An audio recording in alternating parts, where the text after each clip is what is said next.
acontece no meu coração, que só quando cruza a Ipiranga e a Avenida São João é que quando eu cheguei por aqui eu nada entendi da dura poesia concreta de tuas esquinas, da deselegância discreta de tuas meninas.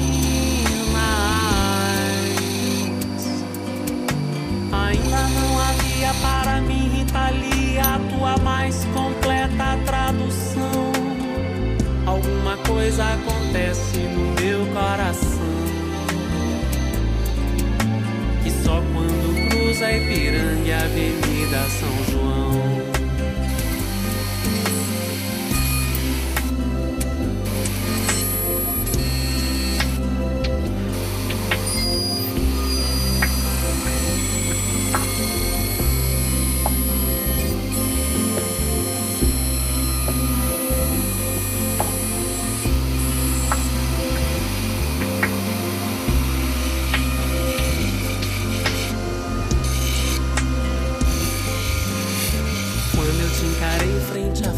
e não vi o meu rosto. Chamei de mau gosto, que vi de mau gosto, mau gosto. É que Narciso acha feio que não é espelho, e a mente apavora o que ainda não é mesmo velho. Nada do que não era antes quando não somos mutantes.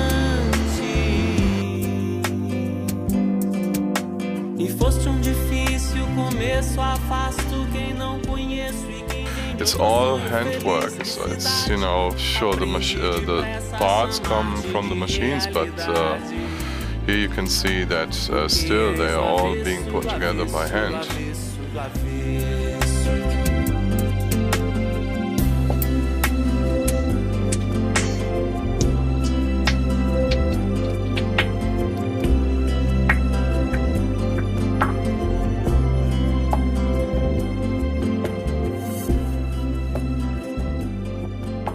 A tube microphone still is the #1 choice, you know, because a tube microphone, if it is done right, can offer something that a solid-state microphone cannot do. Because a tube microphone can deliver a dynamic range that even exceeds the one of phantom-powered microphones. In practice, this range will never be reached, you know, so, but still the huge reserve that you have when using a tube microphone is just tremendous. Both concepts can be very good. The tube still offers some of its specific behavior, you know, so you can have, when it's getting loud, you can have some nice harmonic distortion starting where transistors would normally do some ugly distortion, which does not so much apply to FET transistors that are being used in microphones, because their behavior is very similar to a tube. So regular bipolar transistors, they cut off the signal, and field effect transistors like tubes have a softer clipping. Many people don't know that. So I often hear the argument that, you know, FET microphones will clip off. They won't unless, you know, there's some other transistors in the following stages that are not dimensioned very well and stuff. So both concepts are good, and it really depends on your budget again and what you want to do. An example, our transistor microphones, they have the same philosophy, you know, like the tube microphones. So they have a very simple signal path, so less is more. That's a very important thing, and one of the advantages of tubes also, because with very simple circuitry you can do good things. You know, the differences between tubes and solid-state microphones are are heard in some recording applications, right? So and you have, if you're going to the very end of it, if you say, okay, I want the best of the best, and you know how to do it. You also have the best microphones, the best preamps, the best musicians, but also, and the best room, and everything together. Then that can be the perfect experience. Yeah, and when you want to get the best out of out of also some limited applications, then still a good transistor microphone can be really good, because again, the microphone is the initial door into the world of music, no matter what you do. And what does not happen, the information that you do not get converted at that point will always be missing. You can maybe sometimes, with some good processing and stuff and a lot of work, create something that tries to be similar, but it's like with photography. You can do a lot of photoshopping and stuff, so to say, but the better the initial photo, the less work you have in that state, and the more of the real image is being kept intact. So again, it really is the importance of using great microphones, great knowledge, great know-to, great everything. It's a lot of things coming together.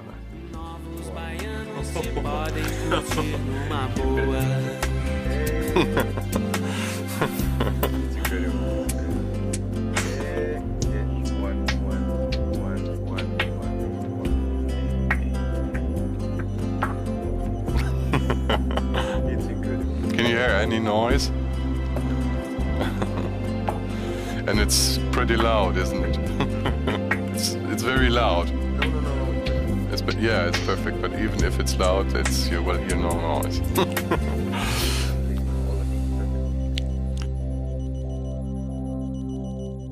Yeah, and that also really depends, there you cannot say, I heard this a lot, people say, okay, if you have a tube microphone, then do not use a tube amplifier because it's too much. I think that's bullshit. Excuse me when I say this, but I really think it's bullshit, because there's excellent tube amplifiers. There's a lot of things on the market, and this is another example how people sometimes today think about tube sound. They think, a tube amplifier or a tube microphone is something like an effect unit. Okay, no, it's not an effect unit. It's a thing of its own, and there's good and bad tube amplifiers, tube microphones and everything, and there's good and bad transistor preamps and stuff. And the question always again is, what do you want to hear, and is what you are hearing, is that pleasing you, right? So there's many brands on the market today that do excellent quality preamps, but again, it's you cannot do things like, okay, you have to use the XYZ microphone with the ABC preamp, the 1, 2, 3 cable, and that will always give the perfect combination. There is no such thing. There is good preamps, good cables, good microphones, good everything. But what works for you in your situation, you have to find out, and you have to experience, and you have to develop your own personal ideal. And this is what it's all about.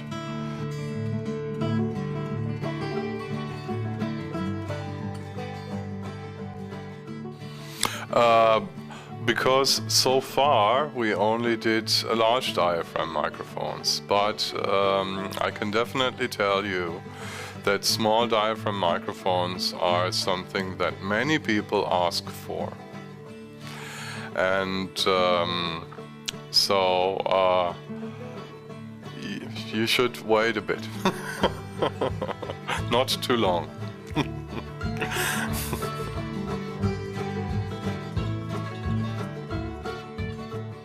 Well, I'm a sound engineer, you know, that's where I come from, and my life is dedicated to art. And, you know, one of the things that I think is an art is building microphones, which I really love to do. For me, the microphone is the most important first step into the world of audio, where, you know, the real audio is being translated into electrical information. We want things to sound very natural, very close to the real thing, as close as we can get, like a perfect image. And this was always fascinating to me.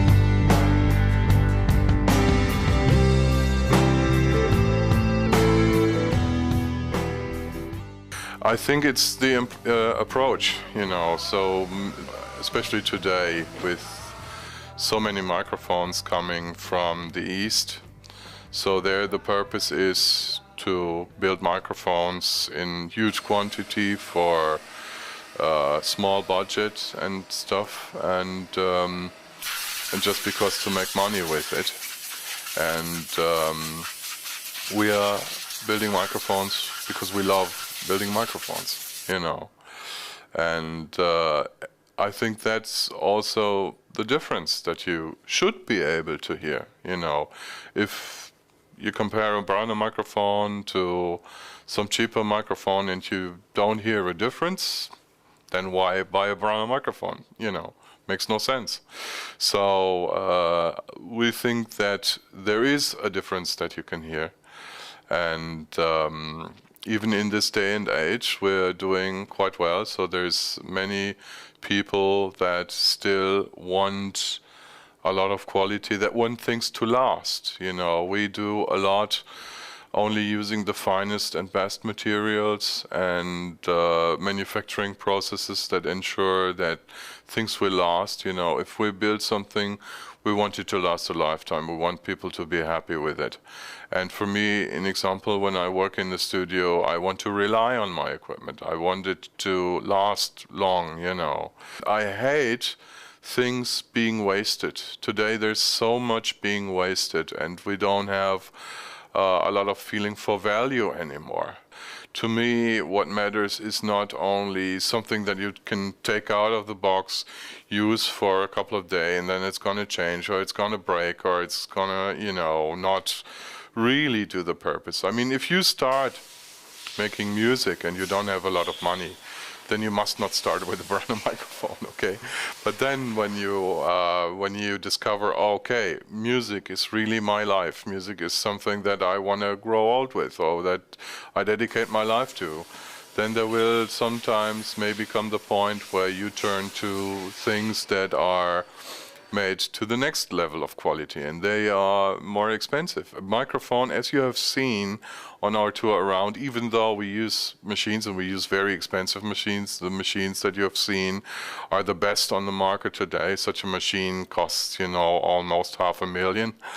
And so there's a lot of things, you know, that we are investing. We're not saving money with cheap workers. All the workers that work here, they're all, you know, getting a proper salary. They're not, you know, like poor Chinese girls, enslaved, you know, to put volumes and volumes of boxes. This is a hand labor by people, you know, that really know what they do, that have a passion for what they do, and this is different. We're not making mass volume stuff.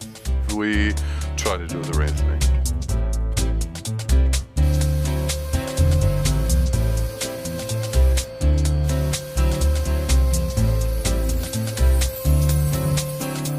Meu bem, você me dá água na boca, vestindo fantasias, tirando a roupa molhada de suor,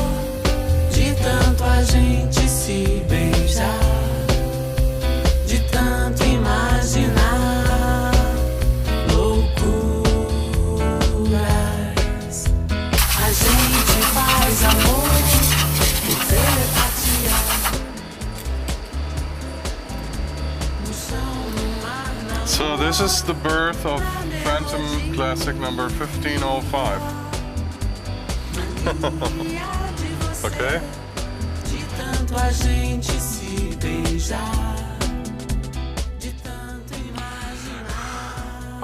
Well, you know, we don't have microphones for low budget, you know, because they all cost a lot. You know, as you've seen, for the cost of our parts, you can already buy some microphones. And yes, well, I would not say for selected budgets, but, you know, we build microphones for professional people. Period. If you're doing hobby stuff, then you don't need a Brauner. But if you are a professional, then you should look at it because it will give you something else.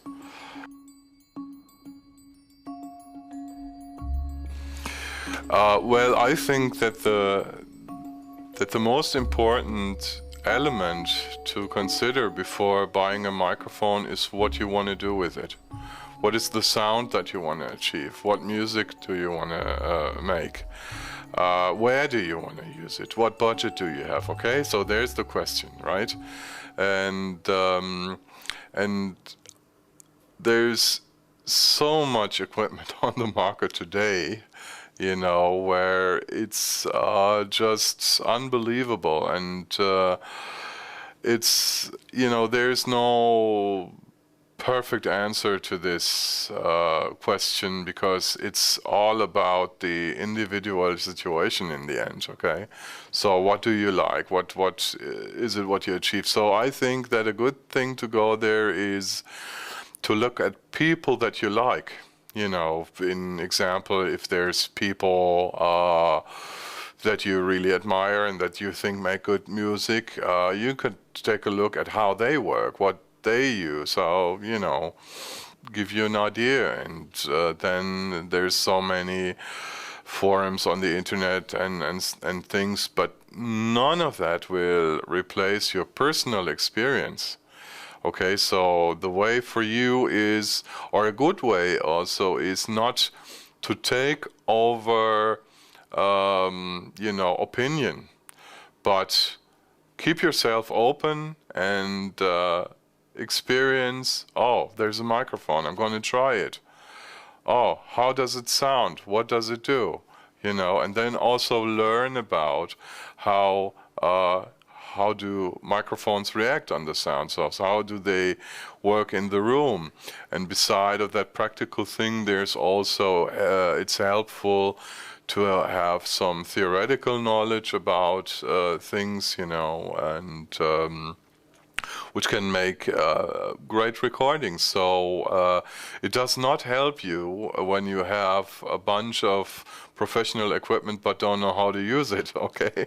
And so there's many things that go into these considerations.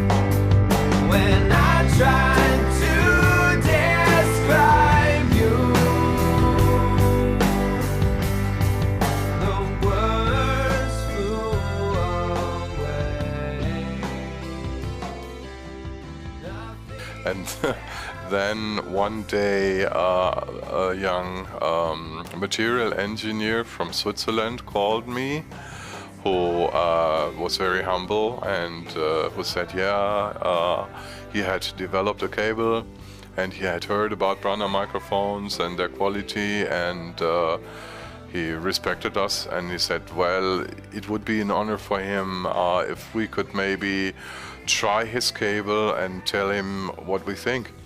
And I liked this approach, and so I said, okay, I was not expecting a lot though, you know. And then he sent us the cable, and I tried it, and I just was thrilled about it, because I could not believe when I first heard it that a cable could make such a huge difference.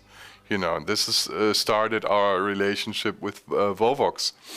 And I think the best cable that I know of and that I have tried is really this cable. So this is also why we bundle all our microphones with Vovox cables, really, because you know, there's an extra. They're very expensive, but they're fantastic, and I think they make a huge difference. That you can really hear the signal is much more authentic. It is much more integral. It is much more what you want. So it is making a huge difference. Yeah. So where it all starts is here, where this is a microphone, right? Or there's several microphones. It's inside the tubes, and all we need to do is get it out of this. So this is the housings when they're cut here on a machine. And then they're going into this machine.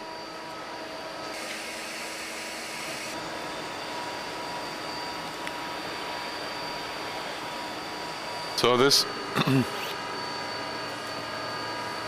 is the first step then. So it's from here to here. Okay. And now the next one is that the inside is being prepared. You can see it in the machine.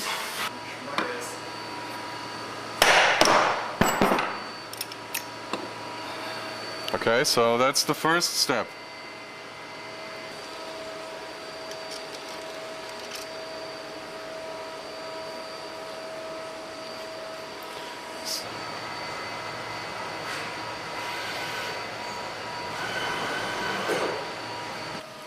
The first thing here.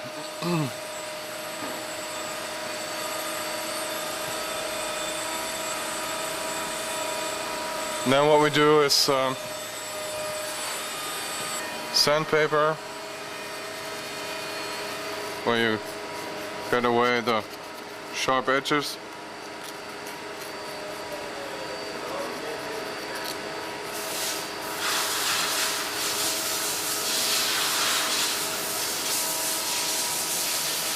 So that's it, that's the finished microphone body. Okay? And then we go over to another machine. Second step is that we take this housing and put it into this machine. So it's going onto here. And then have it exactly straight. And now it's measuring the tool.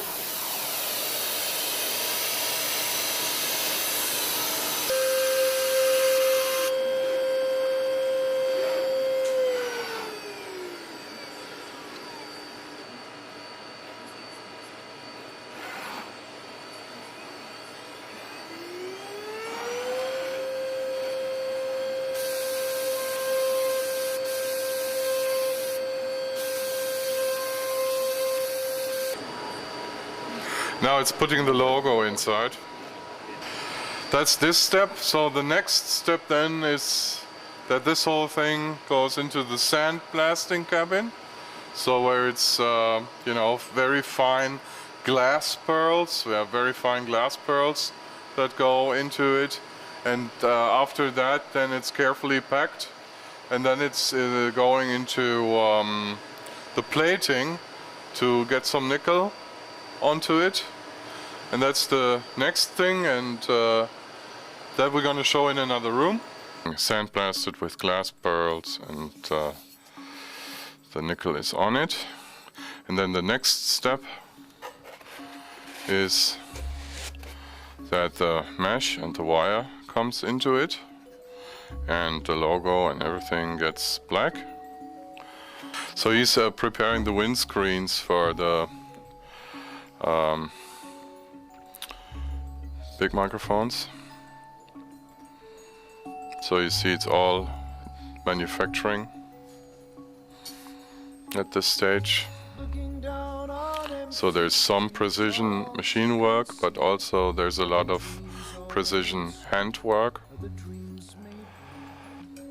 All of the buildings, all of the cars were once just a dream in somebody's head. She pictures the broken glass, pictures the steam.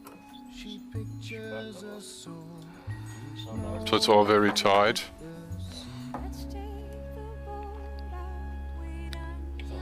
So that's the windscreen.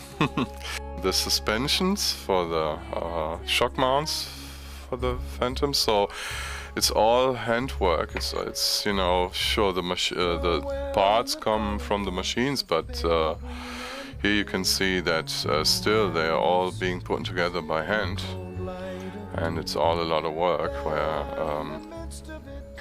then also sandblasted and coated.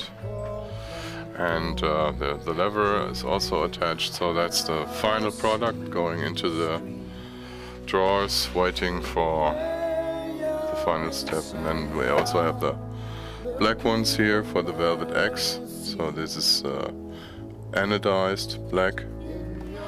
The big suspensions for the big microphones. It's also a lot of handwork. All the machines. The parts are made and being put together. And the windscreen that you have seen being made. And this is all the microphones, the VMX, VMX PC, VM1 PC, and they all go into the drawers. And we take them out from here when we manufacture the final microphones. Transformer alone costs more than 100 euros because it's fully shielded with new metal. It's done by a German company. It's all completely German. And this is from Switzerland, great filters and only best components that go into the microphone though. For the cost of the transformer alone, today you get like a stereo pair of Chinese microphones. And the capsule is being put on here. And this is before it goes into the housing. So this is the final microphone. This goes into the housing.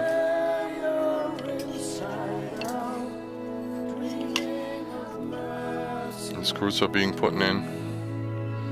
And then it's finished. This is a cabin where all the microphones come when they are made, and here they are burnt in under some conditions. So we leave them on for a couple of days, and then we see if all the electrical values are fine, and then they are being controlled by some measuring programs. So it goes into a breakout box outside in a measuring computer, which will see that all the data is within the required regions. 1, 2, 1, 2. Okay, so here we can really hear every detail of the microphone, right? We have the silent room and the precision amplifier, and then we can hear if there's any noise or something wrong or whatever, and this will tell us finally if the microphone is completely okay. And then we test every microphone here, and we listen to them also, we measure them, and after that is being done, they go into the cases and then they're being shipped.